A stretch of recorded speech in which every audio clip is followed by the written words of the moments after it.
Hello YouTube, today I'm going to discuss how Excel displays long text and how you might reformat it to look a little nicer. Got this spreadsheet of Shakespeare lines here. It's got the lines, some of them are very long. You can see here by default, if there's nothing next to the column, it will just overflow and spill into columns across.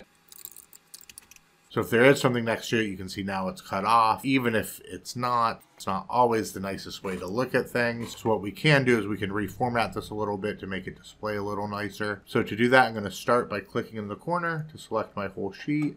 I'm going to select any row. Because my whole sheet is selected, it's going to apply to all the rows. I'm going to make these taller. There we go.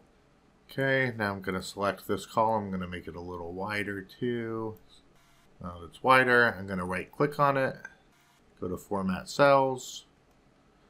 On the Alignment tab, I'm going to click Wrap Text, tell it OK. There we go, still not quite big enough, but we can highlight this whole sheet again.